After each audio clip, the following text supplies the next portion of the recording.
Hi, this is Lori, and this is my homework for Paul McWhorter's Pico W course. We're on lesson 63, and we're working with object-oriented programming using classes and methods within classes in MicroPython. Now I'm going to use a new type of NeoPixel that I recently got in. They look like RGB LEDs, and I thought they'd be interesting to try and see whether they might film better than regular NeoPixels. So I picked some of these up. So like I said, they're 5 millimeters. They're enclosed here in this diffuser, but they're a little bit different in how the legs look. So there's two shorter legs, that's the data in and the 5 volt, and the two longer legs, this one's the ground and the data out. So you can connect them together, and I'll show you how I did that on my circuit, where I have 5 of these kind of linked together in a string or a chain.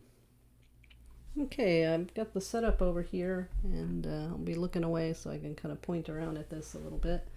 So there's the circuit all set up.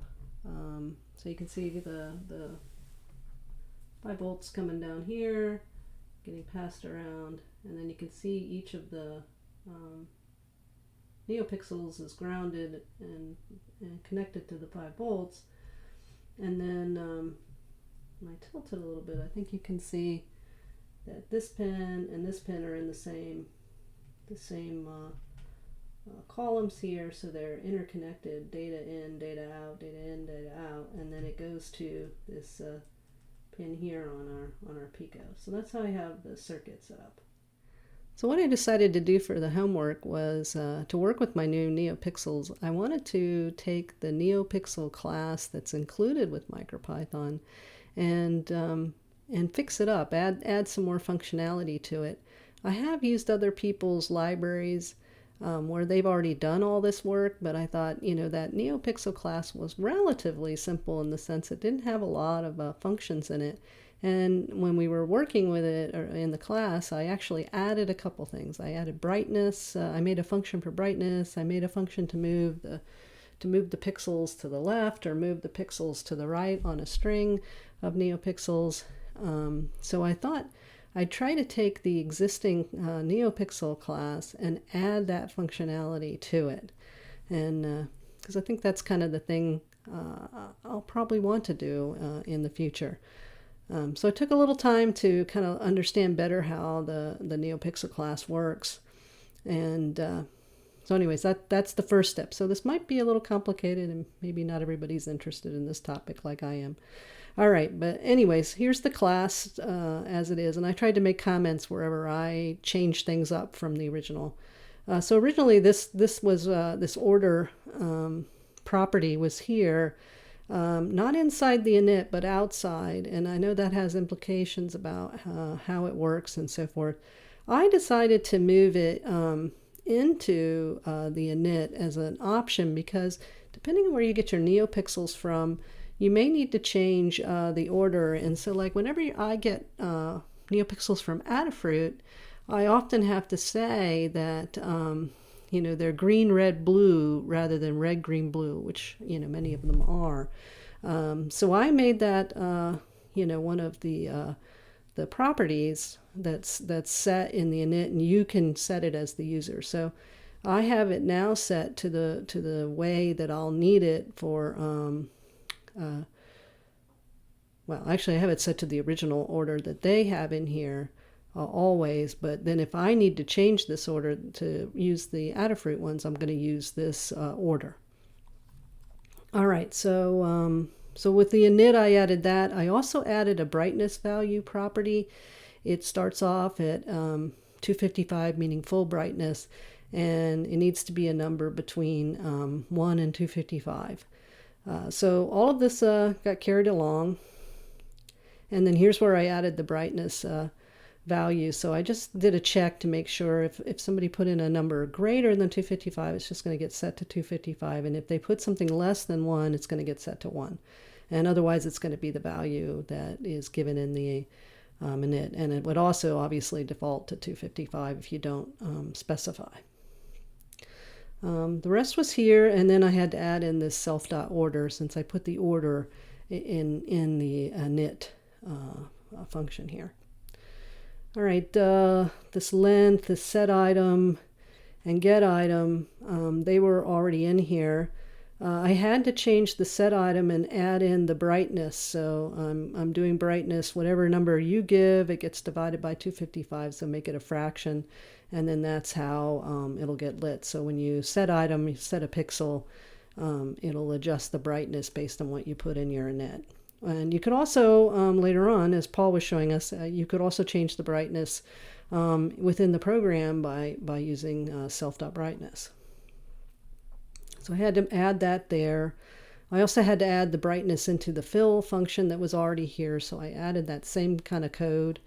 All right, so here's the move right and move left functions that I had originally written before. I simplified them quite a bit in here.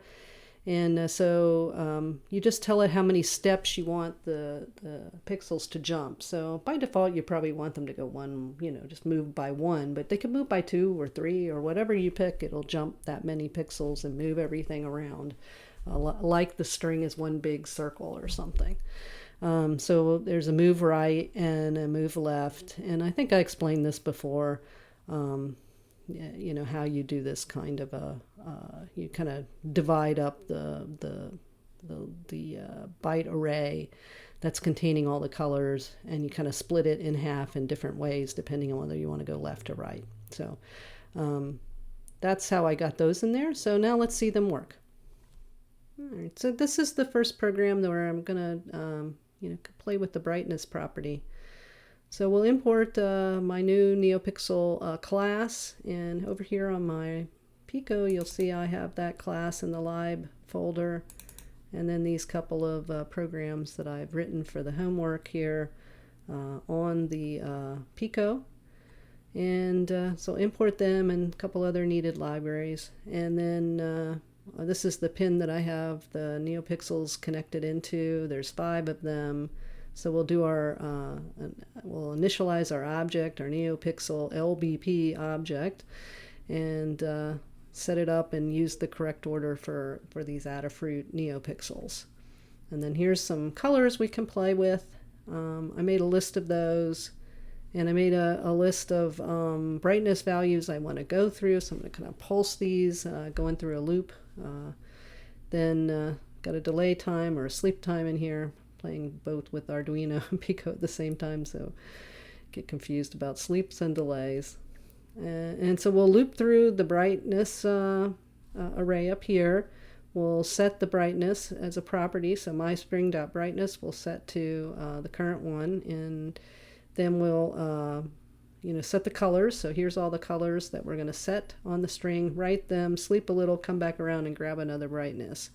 And we'll do that until I press a keyboard interrupt. All right, so let's go ahead and run this, and hopefully everything's working there. And I'm actually quite curious. I'm going to get my monitor set up so I could see it, whether you can kind of see them. Well, I don't know whether that diffuser really does anything for us, does it? It gets pretty bright and it's hard to see. But hopefully you can kind of see them. They look so much better in person. I don't understand why we can't get something that will diffuse them appropriately for filming. But anyway, so that's how that works. All right, in this program we're going to test out the move right and move left functions that we added to the class. So we'll set up our NeoPixel string with the brightness of 50, and that's what it'll stay, and the colors and so forth. Then we're going to light the one at position 0, and we'll make it red. All the rest will stay off.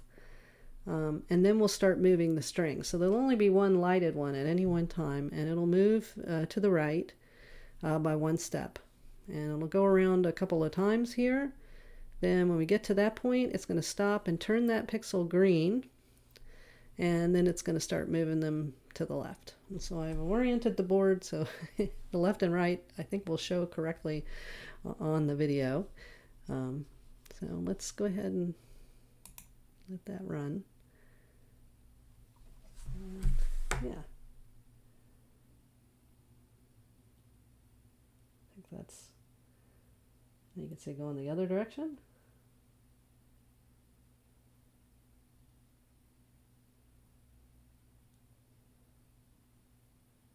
and then turn off. Well, that's what I did for the homework, just messing around with the NeoPixel class and trying to learn a little bit more about how to do this sort of thing. So I want to thank Paul for the lesson, and thank you for watching.